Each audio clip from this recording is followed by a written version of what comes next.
Hello everyone, कैसे हैं आप सब लोग। Welcome back to ICT virtual classroom Dehradun. मैं निखिल राणा, क्लास 9th का अपना मैथ्स का जो टॉपिक हमारा चल रहा है रिवीजन में, मेंसुरेशन जिसे वॉल्यूम सरफेस और कुछ अलग क्वेश्चंस भी हम कर रहे हैं जो आपके टेस्ट में भी काम आए और आपकी लॉजिकल चीजों को भी आपकी इस टॉपिक से रिलेटेड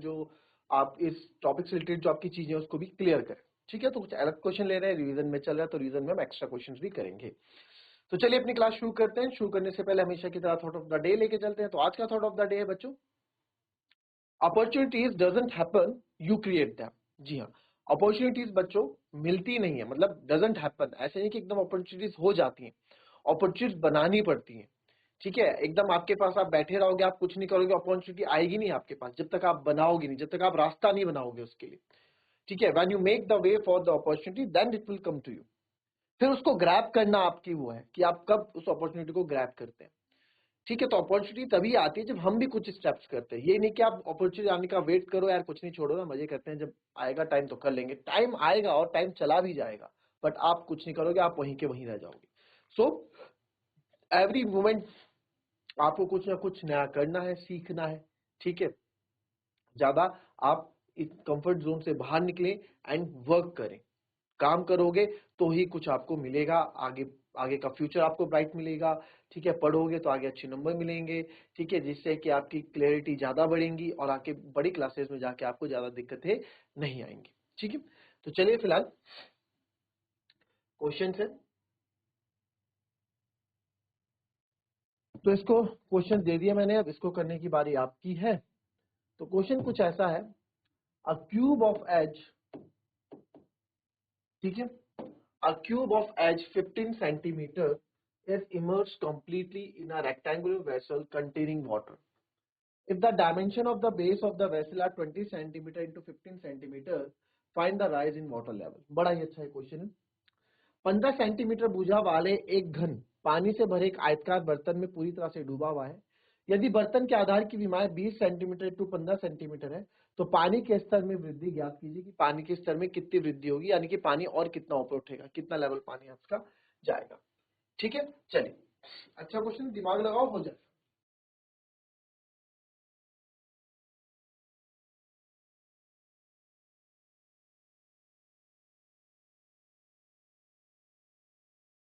चलिए आया आंसर। वॉल्यूम डिस्प्लेसमेंट का यहाँ पे कॉन्सेप्ट आपका यूज होगा। फॉर एग्जाम्पल आप समझो,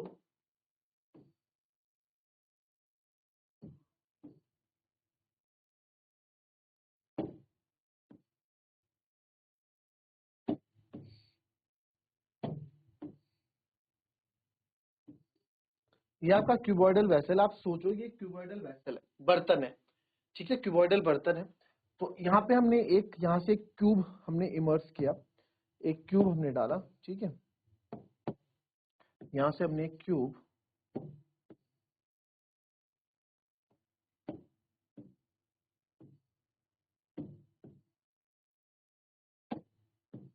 इसके अंदर डाला, ये क्यूब उठा के इसके अंदर बेस में हमने डाल दिया। अच्छा, बेस बना नहीं ना इसका। अब ये देखो 3D फिगर है, बन पाएगी, मैं आपको बता पाऊंगा तो बहुत अच्छा, अगर बन गया ये, और ये पानी से भरा हुआ है कुछ, है ना। ठीक है, यहां से ऊपर से हमने क्यूब इसके अंदर डाला, एक क्यूब डाला, और ये पूरा जो है आपका, ये नीचे पानी से एक घन, पानी से एक 15 सेंटीमीटर भुजा वाला एक घन, a cube of edge 15 centimetre is immersed completely in a rectangle, पूरे से पूरी तरह से डुबा दिया जाता है। इफ वेसल कंटेनिंग वाटर, इसमें वाटर है, इसमें कुछ वाटर था। ठीक है, हम ये नहीं बोल रहे पूरा ऊपर तक भरा हुआ था, बट इसमें कुछ वाटर था। तो जब हम इसको डालेंगे इस पे, तो ये नीचे जाएगा, पानी थोड़ा ऊपर आ जाएगा। आप सिंपल देखो, आप किसी बाल्टी में जग को डालो या किसी बर्तन को डालोगे, तो उस जग को या किसी को डालोगे तो पानी थोड़ा ऊपर आ जाता है, क्योंकि जगह ये ले लेता है। ठीक है, तो और dimension of the base, base आप देख पा रहे हो यहाँ पे। अगर मैं आपको बेस की बात करूं, हमने जब क्यूबॉइड पढ़ा था, बड़ा अच्छा है कि बेस किसी भी वेसल के, रेक्टेंगुलर वेसल का जो बेस होगा वो क्या होगा, एक रेक्टेंगल होगा। बेस आप देख पा रहे हैं। ठीक है, बेस आपको दिख रहा है लाल लाल से, 20 सेंटीमीटर गुणा 50 सेंटीमीटर, ये दे रखा है। आपको बोला गया है कि राइज इन वाटर लेवल, यानी कि कितना ऊपर पानी उठेगा। तो जितना इसका वॉल्यूम होगा उतना ही पानी ऊपर उठेगा, जितना किसका वॉल्यूम होगा, इस एच का। ठीक है। तो सर जितना इसका वॉल्यूम होगा उतना ही पानी, जितना इस क्यूब का वॉल्यूम होगा उतना ही पानी ऊपर उठेगा, जितनी जगह वो लेगा उतना ही पानी आपका ऊपर उठेगा, राइट? Yes sir. चलिए तो सॉल्यूशन देखते हैं। अ क्यूब ऑफ एच गिवन है हमें, क्यूब, ठीक है, जिसकी जो ईच एज या साइड है 15 सेंटीमीटर है, and dimension of the base, ठीक है, length of vessel, rectangular vessel आप समझ जाएंगे, dimension of the base of the vessel are 20 centimetre and 15 centimetre. तो लेंथ इंटू ब्रेथ, ये 20 सेंटीमीटर हो गया, एंड ब्रेथ ऑफ वेसल ये आ गई आपकी 15 सेंटीमीटर, ठीक है। तो सबसे पहले हम निकालेंगे वॉल्यूम ऑफ क्यूब, ठीक है। तो सर वॉल्यूम ऑफ क्यूब क्या हो जाएगा आपका, साइड का क्यूब होता है, तो 15 गुणा 15 गुणा 15, 15 का 225 होता है। हालांकि मैंने आपको 15 के क्यूब का डायरेक्ट मेथड भी बता रखा है करना, ठीक है, उससे भी आप कर सकते हैं, मतलब क्यूब्स निकालने का तरीका। तो 15 इंटू 15, तो 15 5 is 75, 7 carry, 15 2 is 30, 37, 3 carry, 15 2 is 30, तो 3375 सेंटीमीटर क्यूब क्या आ जाएगा, इसका वॉल्यूम आ जाएगा। मानते हैं इस बात को? तो यस सर, ये इसका क्या आ जाएगा, वॉल्यूम आ जाएगा। नाउ तो जो वॉल्यूम ऑफ वाटर डिस्प्लेस होगा, जितना भी डिस्प्लेस होगा, जितना भी ऊपर आएगा, तो आप यहाँ लिखो, because volume of water displace is equal to the volume of cube, वो क्यूब के बराबर होगा, जितना वाटर डिस्प्लेस होगा वो आपका क्यूब के बराबर होगा, राइट? तो वॉल्यूम डिस्प्लेस इक्वल्स टू हो जाएगा वॉल्यूम ऑफ वाटर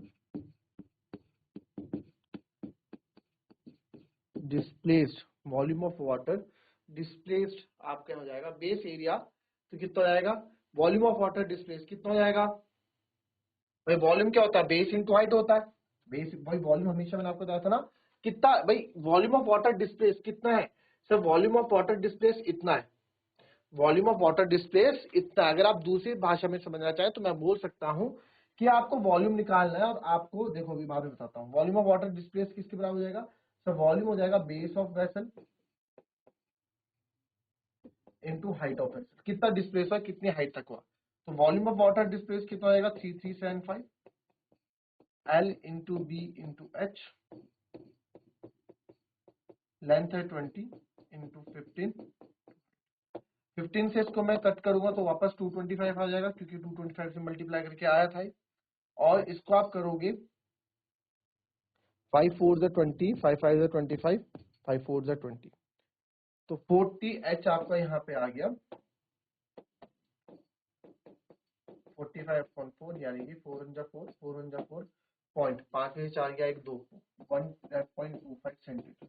तो 11.25 सेंटीमीटर पानी ऊपर और बढ़ जाएगा, ठीक है। Therefore rise in water equals to 11.25 centimetre, ठीक है। यह तो एक कॉन्सेप्ट हो गया। अच्छा, इसको आप इस तरीके से भी समझ सकते हो, इस तरीके से समझ लो कि यार जो ये है ना, जो मैं वॉल्यूम ऑफ वाटर जो निकाला, तो volume of water is equal to volume of cube, तो वॉल्यूम ऑफ वाटर डिस्प्लेस्ड कितना वॉल्यूम डिस्प्लेस हुआ है, जितना वाटर ऊपर गया, तो कितना गया sir water, length into breadth into height, यानी कि एल इंटू बी तो सेम है, हाइट हमें बतानी लगानी, वॉल्यूम ऑफ, इसको आप लिख दो वॉल्यूम ऑफ क्यूबॉइड, ऐसा क्यूबॉइड जिसका वॉल्यूम कितना है, जिसका वॉल्यूम इतना है और उसकी हाइट हमें पता लगानी। इससे भी आप इस तरीके से भी आप समझ सकते हो कि अगर आपको समझना हो, ठीक है। और अगर कॉन्सेप्चुअल समझना तो ये वाला मेथड बहुत सही है, ठीक है, कॉपी कर लेंगे। अच्छा क्वेश्चन था ये।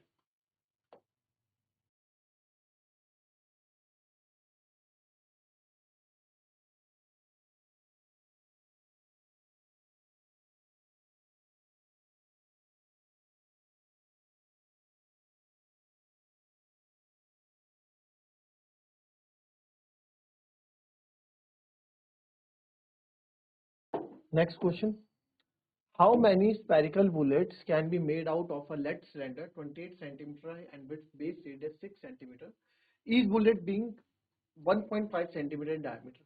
ये कॉन्सेप्ट भी मैंने आपको करा रखा है, पिघलाने वाला याद है। तो 28 सेंटीमीटर ऊंचे और 6 सेंटीमीटर आधार त्रिज्या वाले एक शीशे के बेलन से कितनी गोलाकार गोलियां बनाई जा सकती हैं जिनमें से प्रत्येक गोली का व्यास 1.5 सेंटीमीटर है? ठीक है, चलिए करिए फटाफट जरा इसको।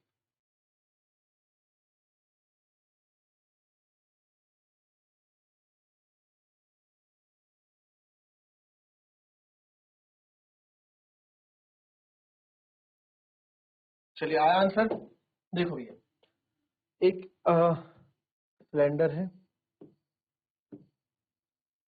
इस सिलेंडर का यूज करके मेरे को स्फेरिकल बॉल्स बनानी है, ठीक है। तो यानी कि मैंने आपको बताया था, आप किसी भी चीज को पिघला के दूसरी चीज बना सकते हैं, उसका एरिया बदल दोगे, उसकी शेप बदल दोगे, बट उसके वॉल्यूम्स आप नहीं बदल सकते। वॉल्यूम, उसका घनत्व तो उतना ही रहता है। तो वॉल्यूम पे हम बात करते हैं। तो सिलेंडर का देख लेते हैं पहले, क्या क्या दे रखा है हमें। सिलेंडर का जो रेडियस है, ठीक है, मेरा cylinder 20 centimetre with radius 6 centimetre है, और जो रेडियस है 28 सेंटीमीटर, एंड जो स्पेयर है उसका जो रेडियस दे रखा है वो 6 सेंटीमीटर दे रखा है।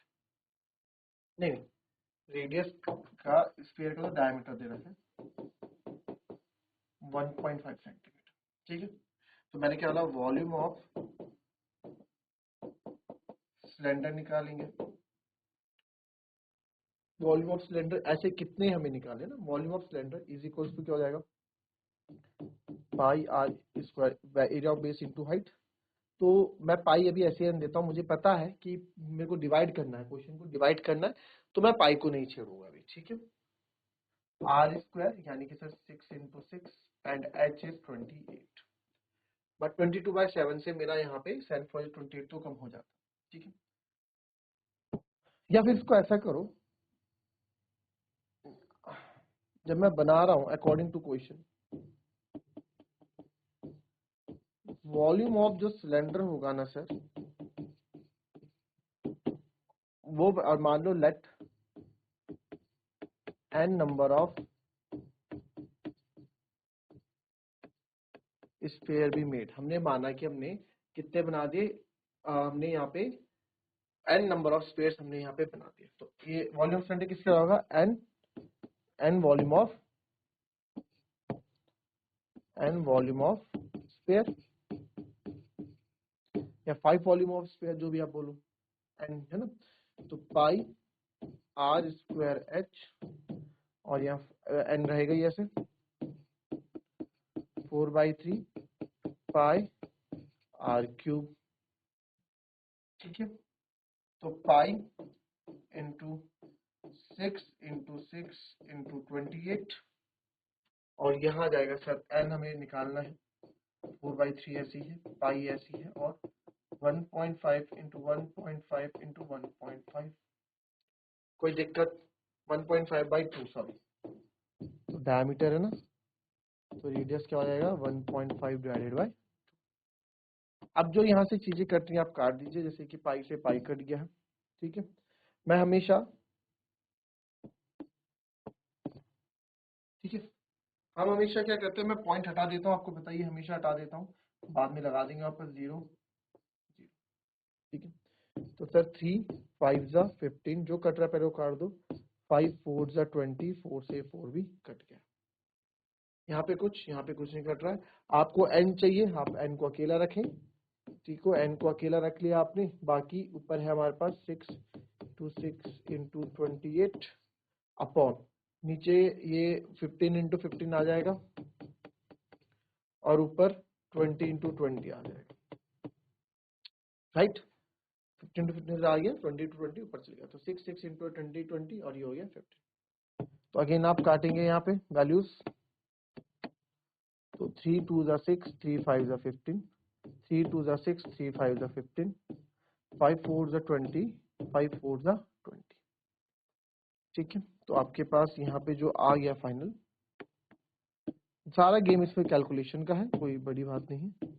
28 टू ज़ा 56, 56 टू ज़ा 112, 28 टू 56, 56 टू ज़ा 112 इंटू 4 4 ज़ा 16, तो 16 टू ज़ा 32, 3 कैरी। देखो टेबल से करने का कितना फायदा होता है। 16 टू ज़ा 32, 3 कैरी, 16 16 19, 1 तो 1792 नंबर ऑफ स्पेयर्स के गोले आपके बनेंगे इस स्लाइडर से। आई बात समझ में? तो इस तरीके से इस क्वेश्चन को करेंगे, कॉपी कर लें।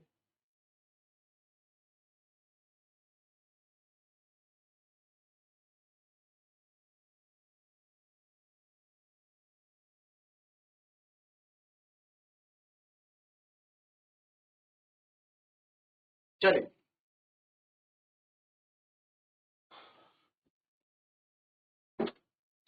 चलिए अच्छा क्वेश्चन है ये भी, ठीक है।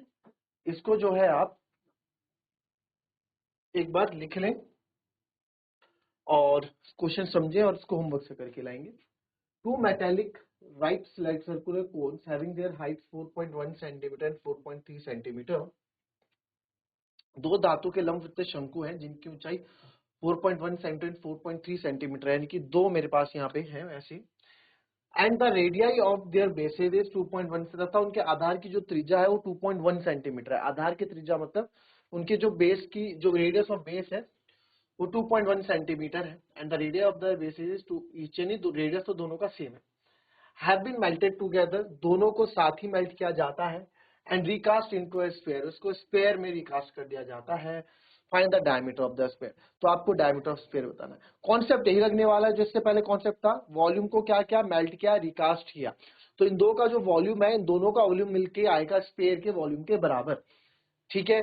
आई बात समझ में? क्वेश्चन बहुत इजी है, कॉन्सेप्ट इजी है, कोई बड़ी बात इसमें है नहीं। सारा इसमें मेल्टिंग वाला केस है, बस इसमें रेशियो आ गया तो रेशियो से आपको घबराना नहीं है, ठीक है।